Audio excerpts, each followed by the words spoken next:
మంచిర్యాల జిల్లా లక్షెట్టిపేట మండలం సూరారం వద్ద ఉన్న నేషనల్ హైవే 63 పై రాస్తారోకో చేపట్టారు లక్షెట్టిపేట హాజీపూర్ మండలాల రైతులు. నేషనల్ హైవే 63 రోడ్డు విస్తరణలోని 3వ అలైన్మెంట్ సర్వే పనులు రద్దు చేయాలని రైతులు డిమాండ్ చేశారు. గతంలో ఎల్లంపల్లి జలాశయం కోసం తమ వ్యవసాయ భూములను కోల్పోయామని, మళ్లీ ఇప్పుడున్న భూమిని తీసుకుంటే రోడ్డున పడతామన్నారు. మాకున్న కొద్ది భూమిని గ్రీన్ఫీల్డ్ హైవేకి ఇచ్చేది లేదని బలవంతంగా లాక్కోవాలని చూస్తే ఊరుకోమని ఆగ్రహం వ్యక్తం చేస్తున్నారు.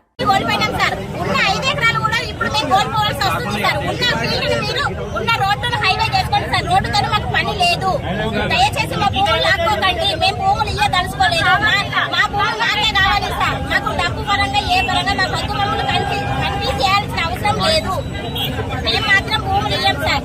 కలెక్టర్ గారు సార్ చెప్తున్నా, ఆర్టీఓ సార్ చెప్తున్నా, ప్రతి ఒక్కసారికి దయచేసి చెప్తున్నా, మా కడుపులు కొట్టకండి, మా పిల్లలకు భవిష్యత్తు ఉంది. ఇదివరకే మేము 14 ఎకరాల భూమి కోల్పోయిన రైతులకి ఉన్న రైతులందరూ ఎల్లంపల్లి ప్రాజెక్టు కింద పోయిన రైతులే.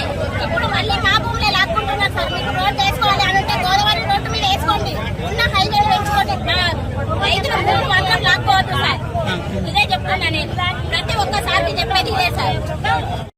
ఈ ధర్నాలో పాల్గొన్నటువంటి రైతులము ధర్నాలో ఎందుకు పాల్గొనవలసి వచ్చిందంటే, మేము ఇదివరకు ఎల్లంపల్లి ప్రాజెక్టులో భాగంగా మేము 16 ఎకరాలు 20 ఎకరాలు కోల్పోయినటువంటి రైతులము.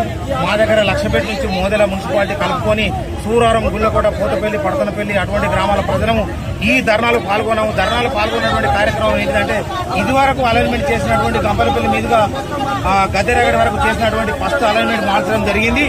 అటువంటి అలైన్మెంట్ మార్చడం ఎందుకు జరిగింది, ఎవరి కోసం, ఎవరి ప్రోత్కాలం కోసం జరిగింది. మళ్ళీ రెండవ అలైన్మెంట్ ఈ రోడ్డునే చేశారు. ఈ రోడ్డు గుంట ఇటు కొంచెం తీసుకొని మేము రోడ్డును వెడల్పు చేస్తున్నాం. చెట్లు పోతున్నాయి, ఇండ్లు పోతున్నాయి. ఇది కూడా మేము ఓకే చేయడం జరిగింది, అలైన్మెంట్ జరిగిందని కూడా మాకు తెలియడం జరిగింది. అటువంటి హైవేను మళ్ళీ రద్దు చేసుకొని గ్రీన్ ఫీల్డ్ అని చెప్పి మళ్ళా మా రైతుల పట్ట భూములకి వేసుకోవడం జరుగుతుంది. ఇట్టి రైతుల పట్ట భూములు ఎన్ని విధాల గవర్నమెంట్ ప్రయత్నం చేసినా కూడా మేము ఇవ్వని పరిస్థితి ఉన్నది. మేము ఇదివరకే ఇటువంటి భూములు కోల్పోవడం జరిగింది. మాకు భూమి పోతే భూమి దొరకదు. కావున మా యందు దయ తలచి మామూలను రెచ్చగొట్టద్దు. రోడ్డు మీదకి వచ్చిన ఇవాళ ఫస్ట్ సారి ఇదివరకు మామిడి చెట్లలో పుట్టలో వాయిస్ ఇచ్చినాం. ఇప్పుడు రోడ్డు మీదకి వచ్చినాం. ఈ వాయిస్ ఇంకా కొనసాగిస్తాం. ఆర్డీఓ గారు కానీ, కలెక్టర్ గారు కానీ గ్రామాల వారిగా మీటింగ్లు పెట్టి మరి మీకేంది, మీకు మేము గిరిస్తాం, మరి గిరిస్తాం, గిట్లా మేము ఉద్యోగాలు ఇస్తాం మరి అని ఏం చెప్పడం లేదు. అటువంటిది ఏమైనా ప్రయత్నం ఉంటే మా గ్రామాల వారిగా మీటింగ్లు పెట్టి చెప్పాలి. మేము ఒకవేళ ఆఫీస్కు పోయినట్టయితే మమ్మల్ని ఎవరం తేగడం లేదు, మమ్మల్ని దగ్గర రానియడం లేదు. ఇటువంటిది ప్రయత్నాలు మానుకొని హైవేనే కొనసాగించాలని చెప్పి, ఇటువంటి ఉన్న పాత హైవేనే కొనసాగించాలని మా యొక్క రైతులందరి తరఫున మా యొక్క మనవి. ఇప్పుడు 15 ఎకరాలు పోయినాయి. ఇప్పుడు కాస్త ఉన్న భూమి కూడా తీసుకుంటే పిల్లల బతుకు ఎక్కడికైనా మాకు న్యాయం జరగట్లేదు. అందుకోసం ఇబ్బంది పడుతున్నాం. ఎక్కడికైనా సమాధానం చెప్పండి. ఇప్పటికి వచ్చినాక మాత్రం సమాధానం చెప్తాం, రేపు చెప్తాం, ఎల్లుండి చెప్తాం అంటారు. మరి ఏం కొలవడానికి మాత్రం రోజు వస్తున్నారు, 10 రోజులు పని పోతారు. మేము ఎట్లా ఏం చేసుకోండి? అందుకని వల్ల మాకు న్యాయం చెప్పదాకా మేము కదలం.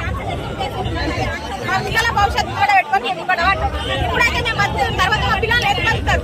భూమి తీసుకుంటే మా ఆవేదన ఇది సార్. కలెక్టర్